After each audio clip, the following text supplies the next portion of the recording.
Hello अस्सलाम वालेकुम, कैसे हैं आप सब लोग। नेक्स्ट जो है हमने मतलब अब जो हम पढ़ेंगे ना इसमें हम मतलब कि सारी रिवीजन करेंगे फ़ाइनल की। जिस तरह हमने पहले ज़ूलॉजी की रिवीजन की 15-15 मिनट की, इस तरह इसके केमिस्ट्री के भी मैंने 3 पोर्शन बनाए हैं। तीनों 15-15 मिनट की होंगी और 45 मिनट में आपकी फ़ाइनल की सारी केमिस्ट्री जो है रिवाइज हो जाएगी इंशाल्लाह।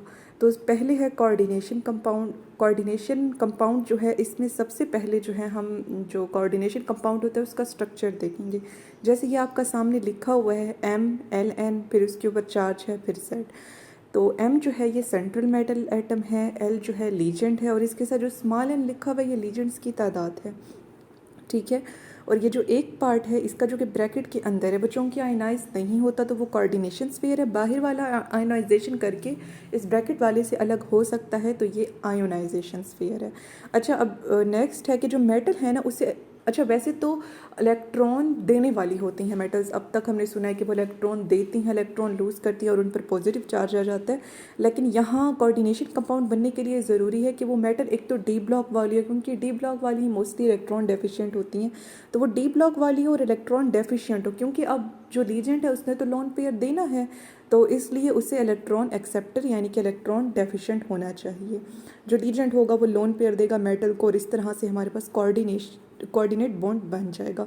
नेक्स्ट जो है हमारे पास लीजेंट्स की टाइप्स हैं। जो एक लोन पेयर दे सकता है, ठीक है, वो मोनोडेंटेट लीजेंट होगा। इसकी मिसाल है सायानाइड। जो 2 लोन पेयर दे सकता है वो बाइडेंटेट होगा,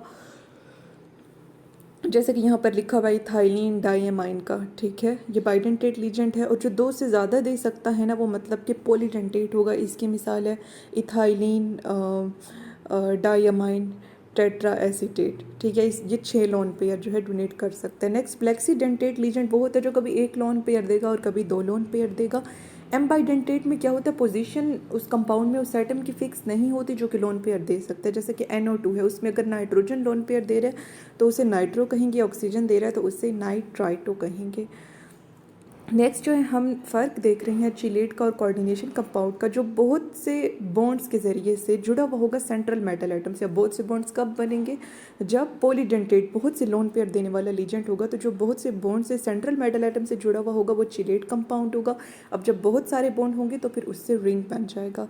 और जो मोनोडेंटेट लीजेंट मेटल से जुड़ा हुआ होगा तो वो कोऑर्डिनेट कंपाउंड बनाएगा और इस केस में रिंग नहीं बनेगा। नेक्स्ट जो है कंपैरिजन है हमारे पास डबल साल्ट और कम्प्लेक्स साल्ट का। अच्छा, हम 2 साल्ट्स को मिक्स करें और जो रिजल्टिंग कंपाउंड है वो उन्हीं में से ही कोई साल्ट हो और वो वैसा ही हो जैसे कि मिक्स करने से पहले था, तो वो डबल साल्ट होगा। लेकिन कम्प्लेक्स साल्ट क्या होगा कि इसमें 2 साल्ट मिलकर बिल्कुल एक नई चीज़ बना देंगे। उसमें जो नई चीज़ बनेगी उसमें वो अपनी शनाख्त खो चुके होंगे। नेक्स्ट है coordination number of lone pairs जो कि लीजेंड सेंट्रल मेटल एटम को देता है उसे हम कोऑर्डिनेशन नंबर कहते हैं। जैसा कि अब यहाँ पे ये जो CN6 है, ठीक है, मतलब कि ये CN के 6 आइटम्स हैं और एक CN का आइटम 1 लोन पेयर देता है, तो 6 CN के आइटम 6 लोन पेयर दे रहे होंगे। तो कोऑर्डिनेशन नंबर इस पोटाशियम फेरोसायनेट आयन में जो है मतलब कि 6 होगा। नेक्स्ट चार्ज निकालने का तरीका लिखा हुआ है। अब जो सायनाइड आयन होता है उस पर -1 होता है। 6 सायनाइड आयन है तो मतलब कि -1 को 6 से मल्टीप्लाई कर दो। अब Fe यानी कि आयरन का निकालना है तो उसे X लिख देते हैं और इस पे ओवरऑल ये जो कम्प्लेक्स है एनाइनिक कम्प्लेक्स है, इस पर -4 चार्ज है तो इसका -4 लिख दिया। अब इक्वल की दूसरी साइड पे -6 जाएगा तो ये +6 बन जाएगा, तो X इज़ इक्वल टू +2, तो आयरन का +2 आ गया। नेक्स्ट जो है चिलेट्स की एप्लीकेशंस लिखी हुई हैं कि ये यूज़ कहाँ होती हैं। मेटल चिलेट्स जो हैं ये एक तो पौधों में पाए जाते हैं, एनिमल्स में होती हैं, मिनरल्स में होती हैं।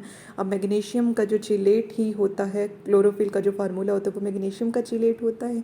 अब आयरन का चिलेट हमारा ये हेमोग्लोबिन जो ब्लड में पाया जाता है। और जो मेटल चिलेट्स होती हैं वो फ्रूट जूसेस और फूड में पाई जाती हैं। जो चिलेटिंग एजेंट EDTA होता है ये रेडियो एक्टिव मटीरियल जैसे कि लेड को बॉडी से रिमूव करने के लिए यूज़ होगा। इसके अलावा ये फर्टिलाइज़र में यूज़ होता है और चिलेशन थेरेपी में यूज़ होता है जिससे बॉडी से टॉक्सिक चीज़ें जैसे कि लेड रिमूव किया जाता है। और केमिकल वाटर ट्रीटमेंट में ये इस्तेमाल होता है। यहाँ पे वाटर मैंने गलती से लिख दी है, मेटल्स की रिमूवल में पानी की हेल्प से।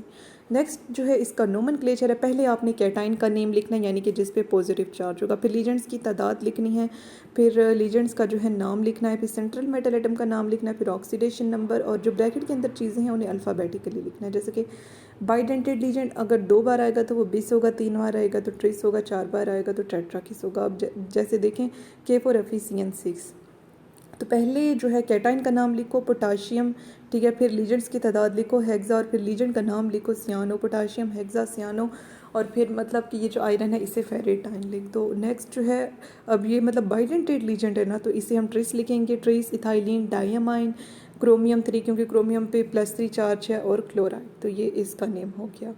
और नेक्स्ट जो है हमने आइसोमेरिज्म देखनी है। आइसोमेरिज्म 2 टाइप्स की होती है। अच्छा, आइसोमेरिज्म क्या होती है कि 2 कंपाउंड्स का मॉलिक्यूलर फार्मूला तो सेम होगा, स्ट्रक्चर या पोजीशंस डिफरेंट होगी। अब उनका स्ट्रक्चर डिफरेंट है और मॉलिक्यूलर फार्मूला सेम है, तो वो स्ट्रक्चरल आइसोमेरिज्म जाहिर कर रही होंगे, और अगर वो स्पेस में मुख्तलिफ पोजीशंस दे रही हैं तो वो स्टीरियोमेरिज्म होगी, ठीक है। और इसकी जो है फिर स्टीरियोमेरिज्म की 2 टाइप्स हैं, एक ज्योमेट्रिक है और एक ऑप्टिकल है। स्ट्रक्चरल की जो है ये 4 टाइप्स हैं, आयनाइजेशन, हाइड्रेट, लिंकेज और कोऑर्डिनेशन। तो ये हम जो है नेक्स्ट क्लास में देखेंगे। अब तक के लिए इतना ही।